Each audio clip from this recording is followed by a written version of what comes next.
When Kashimo said, if that guy Gojo dies, don't stop me, I'm gonna go and fight Sukuna. Yeah, people were just mocking him so badly online. I mean, you can just see on the screen there were plenty of people making jokes, roasting him, violating him for no reason. And even in the poll that I made, which you guys actually decided which video you wanted to see, even though Kashimo won the poll, the comments are just filled with people roasting him and calling him a fraud. And you know what I have to say to all that? Don't come back when Kashimo's Cursed Technique is god-like strong. Don't come back when it's Lightning God Indra Cursed Technique. Don't come back when he's actually keeping up and giving Sukuna a high diff hard fight. Stay on that side. To those who are doubting Kashimo, to those who are saying he's gonna get low diffed and he's gonna get embarrassed by Sukuna, stay on that side. But to those that are on the Kashimo side or want to join us, you know, we're welcoming people. Invest in Kashimo stocks right now before he starts fighting. Alright, but this is gonna be a very crazy video, going over literally everything Kashimo related. We're gonna be talking about what his Cursed Technique is, how strong it is, and we'll actually even be going into the real life mythology which Kashimo and Sukuna are based off of. And honestly, I would even consider a spoiler as to how the entire Sukuna and Kashimo fight is going to go down. And hey, do your boy solid and leave a like, thank you if you do. Of course, be sure to subscribe for a ton more JJK content on the channel, a ton of analysis, power scaling, live stream breakdowns, and spoiler videos too. So if you love JJK, trust me, you won't regret it. And of course, thank you to the honored one special members of the channel, Jujutsu Kaisen and that guy Trey. Alright, now there's a lot of stuff to get into, and I mean a lot, but first off, I'll start off with some agenda pushing that people have. So first of all, in the comments of my YouTube's a fraud video, which keep in mind it's more so of a joke video and discussion video, you know, don't take it too seriously. But yeah, a lot of people were roasting everyone that wasn't Yuta. So people were saying, oh, the only reason Yuta's swaying is because he's the only one that's close to Gojo and Sukuna's level, or because he's the strongest, he's the only one that can comprehend what's going on. Like, it was insane cope from everyone to explain why Yuta looks like such a scared little bunny rabbit, and then other high tiers such as Akari, Maki, and Kashimo just kind of casual. They're just kind of chilling, you know? Which, listen, I get, you know, you gotta defend your boy, you gotta go against the anti-Yuta agenda, even if it means being a bit delusional. I mean, look at me, I'm making this Kashimo video, so I know exactly what you guys are going for, Yuta fans. But I just want to say that's not true, and a lot of people are underestimating Kashimo. I mean, he's the one who says Sukuna is godlike and he's amazing. And you have to remember, he was actually the strongest person in his era. He has had so many high diff life and death fights, and he survived. He survived in a very bloody era, a very brutal era, and unfortunately he couldn't actually start to fight with Ryu, and Ryu actually took the spot of the strongest in his era after Kashimo died, though I can't say for sure that Kashimo is definitely strongest. I will say it's extremely likely, but I can't actually confirm that, unlike Ryu where it can be confirmed. But the point is, he's very, very strong. I mean, even Kenjaku, granted, Kenjaku did have a body that wasn't suited to fight, but it's still Kenjaku, and Kenjaku is like, oh, hold on now, I don't want to fight you right now, man. And also, it seems like the people who are mocking Kashimo a lot are actually all Sukuna fans, Gojo fans, and Yuta fans. It's kind of like a trifecta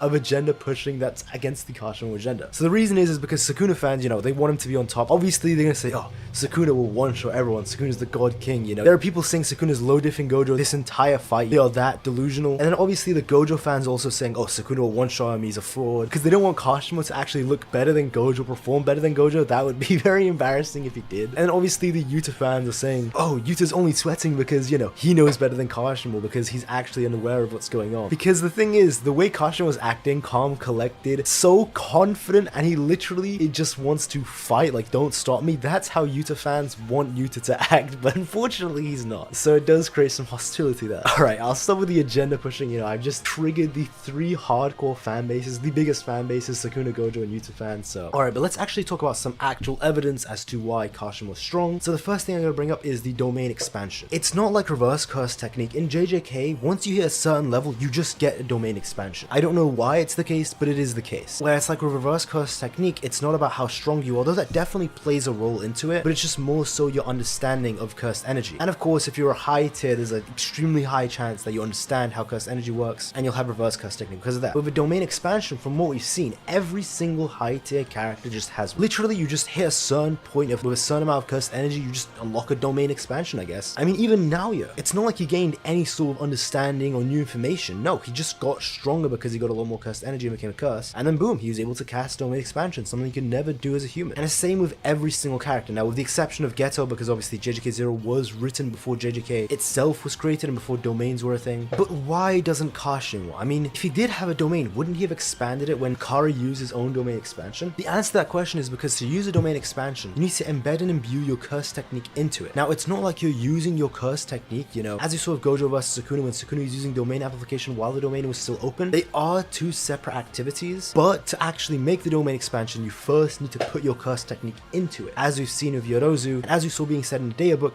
and also by many characters. But what if you can't actually use your curse technique because it's a one-time use, or you put binding vows. Well, then you can't make a domain expansion, because to make one, you need to put a cursed technique in. So it's for that reason, if Kashimo really does have any sort of binding vows, which there's a 99% chance he does, or if his cursed technique is just one-time use, which it should be, then he can't make a domain expansion even if he can cast one, because it would break these binding vows. The next part is the Gojo saying that 80% of a sorcerer's innate ability actually comes from their cursed technique. Now Gojo is referring to talent and potential, but the way I interpret it, and I really do believe this is true, is that this literally means that it's 80% of the actual power you can have, or the full-on potential you can have, as Gojo was saying. Now, in all fairness, I know a lot of people don't agree with this interpretation, so if you don't, you know, that's completely fine. But let me give you some examples. Let's say there's Yuta, or Yuki, or Gojo. If you had Yuki fight herself, but one of the Yukis had a cursed technique and one of them didn't, she just had an overall cursed energy, both of them would be very strong, but the one who has the Bombaya cursed technique is going to low diff the one that has no cursed tech, because they would also have a domain expansion too, but even not including the domain expansion, just with the cursed technique. I mean, they go to clash, the one with a cursed technique just one-shots, you know? And it's the same with Yuta. Let's just say cursed technique only. The Yuta with no cursed technique is literally going to get not low diffed, he will get no diffed by the Yuta with a cursed technique. I mean, the Yuta with a cursed technique would summon Rika, and he wouldn't even need a full minute to actually kill the other Yuta. Again, it's not that their bases are weak, it's just that the cursed technique gives such a massive increase in power. So that's what I mean, no matter what Kashimo's cursed technique is, and maybe it's not 80%, you know, though in my opinion, that really is accurate if we look at the examples I just gave. But even if it is whatever percentage you believe it to be,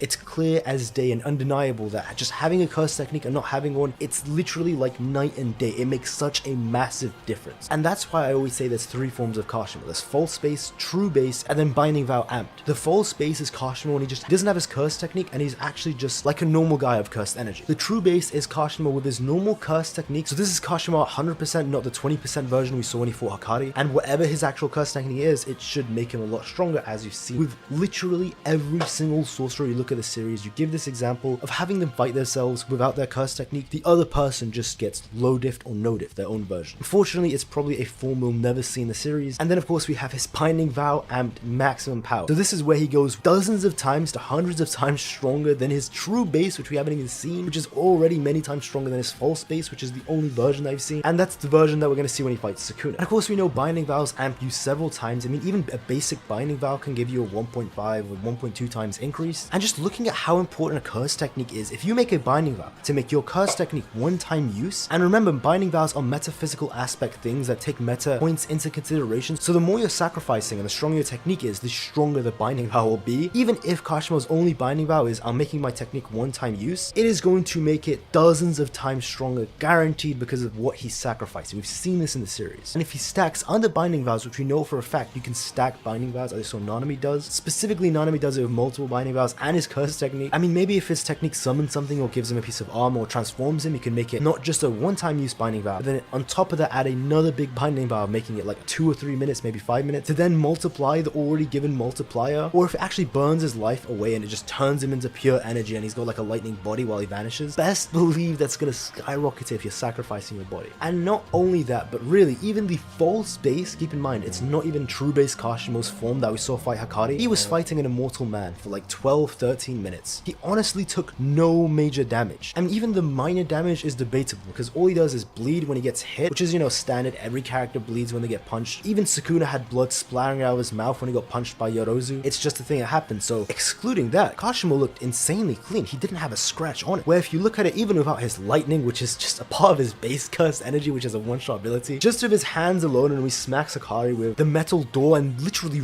rips his face off, or he breaks his neck a couple times as well, Kashimo took no damage. I mean, it's crazy to think that the only way Hakari beat Kashimo was by putting him in water and forcibly expelling all of his cursed energy. And the thing is, Kashimo still had a tremendous amount of cursed energy left after fighting Hakari for 13 minutes. An immortal man who can't die. But even though he had so much left, obviously being in water, just, it is a massive plot nerf. And it really was the only way Hakari or GEGE could beat Kashimo. I mean, he just wasn't going down. He wasn't taking any major damage. He just really had to make him run out of cursed energy via a plot way. Like, that is wild to even comprehend that that's how he lost. It is mind-boggling. And that's his false base. That's not even his true base with his curse technique. And that's not even his binding vow amped true base, which makes his true base, which is already a couple times stronger than his false base, add on dozens of times stronger than that. It is insane when you actually wrap your head around it, and when you actually think about how strong Kashimo Kashimo is. And when you realize all these things, and especially because he's well aware of how strong Sukuna and Gojo is. Alright, and now before I get into the whole actual mythos that Kashimo is based off of, and what his curse technique is, I'll actually pass it off to Eternal Flame, and I'll let him cook for a bit. Hello everyone. So I'm here to talk about how insane Kashimo's strength is, and like a lot of people downplay Kashimo's strength when he really shouldn't be downplayed, because Kashimo's kinda insane. Like, everyone knows Kashimo fought Hikari. Whether you think Hikari had the advantage or Kashimo had the advantage, I don't really care. Like, I'm leaning closer to Kashimo had the advantage because Hikari needed the area in order to win. But yeah, because of that, like, Kashimo is insane, and this is all without using his curse technique, which we know curse techniques through Gojo are around an 80% boost or an 80% worth of a sorcerer's innate potential. Yet Kashimo, without his curse technique, is able to perfectly match Hikari in terms of hand-to-hand combat, as well as fight him like really relatively well. So yeah, they are already pretty relative, and Kashimo being strong has always just been there in the background, and like he deserves all of the hype that he gets because he was holding back on Hikari. Like outright, we know for a fact he was holding back on Hikari, and we know he also has a binding vow more than likely on his technique to like GEGE amp it. On top of all of this, Kashimo, despite seeing everything Gojo and Sukuna are doing in this entire fight, has had mainly a neutral face this entire time, other than at one point, which is when Sukuna pulled off an open barrier domain where he actually looks surprised. Other than that, and despite seeing that, Kashimo literally is just like, okay, I can take him. If Gojo dies, I can take him. Basically saying, him with his technique is going to be more effective against Sukuna, or more powerful than Gojo with his technique, maybe. But like, Kashimo's technique is going to be a huge amp, and the Kashimo downplay is just absolutely crazy, because this man is going to show he is strong. Because, like, to revisit the entire binding vow topic just for a moment, Nanami was able to amp up his curse energy even further with a much smaller binding vow, which set him at 90% for most of the workday, and whenever he wasn't working, he got an amp to his curse energy to be at 110%, I believe. So now you have Kashimo making his curse technique a one-time usage type thing through a binding vow. Keep that in mind of what the basis for binding vow amps we've already seen is, and now you're putting that on such a huge vow. It's just gonna be absolutely insane. It's for that reason I think Kashimo's confidence is more than well earned.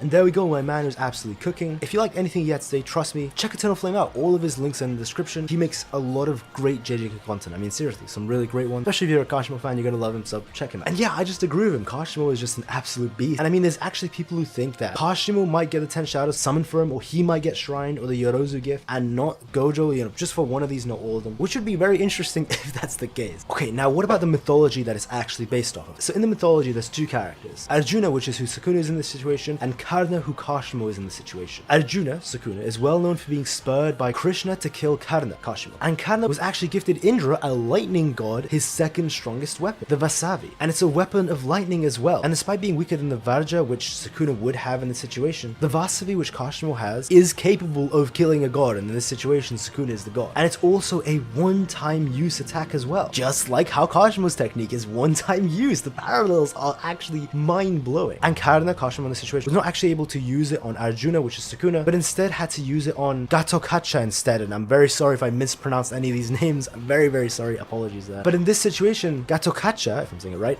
is actually Maharoga. So what the mythology is implying is that Kashimo uses one-time curse technique to kill Maharoga and to fully end it. And the parallels are just insane. It really looks like that might actually be what happened, and if it does, I mean, shout out the person who came up with this theory. I'll link the Google Doc in the description if you want to read the full thing for this, because it is just great. I got off Blaziken too, so shout out. As for what his curse technique could be, you know, I've made videos in the past about this, so I think maybe it could be a transformation, you know, like Killua's Godspeed and all that, which would be really cool. I mean, it would look really cool. Maybe he'd have like a 5-minute time limit on top of his other binding vows. It would just be really badass. Another one could be like he summons a Shikigami or some sort of divine animal that helps him fight. Another one is that he summons a set of armor that he can wear. I mean, another one is that he summons a avatar like a Susanoo that he just uses. All of them are really cool ideas. And of course, remember, like I said in the beginning, he would get his domain expansion as well, potentially, you know, in theory. He would get that as well, so it would be really cool to see. Because now he has his curse technique and can use his domain expansion. And his domain expansion would be amped as well. That is the craziest part of all this. His domain expansion would be amped with the one-time curse technique. But there is always the possibility that it's just a one-off big attack, right? His curse technique really is just a big attack, which could be the case because GEGE is really rushing the story and he wants to end it really soon. So it'll be like, okay, here you go, Kashimo, just have a big attack. It missed, or Sukuna survived, it's over. Which would really suck if it is the case. I mean, it would be a really cool double page spread, I imagine, but it would be extremely disappointing disappointing if that's all it is. Which, you know, it was never guaranteed to be something that isn't a one-time attack, so I might be setting myself up for disappointment, but hopefully it isn't just a big attack, which would be cool. Again, it would be really cool, really hype, but you know. Actually, it's interesting to note that it might not even be a lightning-based attack. I mean, lightning is the properties of his cursed energy that he's born with, but that doesn't mean it has to do anything with his cursed technique. I mean, look at Hakari. His trait is his cursed energy is super rough and rough as nails, right? But his cursed technique has nothing to do with hitting hard or being rough or any of that. It's literally two separate things, so his cursed technique really could be something entirely different. But I really do hope it's the lightning, because the lightning just fits Kashimo so well. I mean, you got a lightning aura, so I do hope GEGE just goes the Occam's razor route and just makes it lightning. Have I convinced you to actually join the Kashimo agenda, or do you still think he's gonna get one shot by Sukuna after all of this? And if you enjoyed the video, be sure to leave a like. It really does help out. Thank you a lot if you do. And of course, be sure to subscribe for a ton more JJK content on the channel, just like this, analysis, what if, reviews, power scaling, breakdowns, and spoiler videos too. Trust me, if you love JJK, you will not regret it. And of course, thank you to all the members of the channel as well. You guys are absolutely legends. If you see your name on the screen, you're an absolute legend. But that is all. Thank you guys very much, and take care.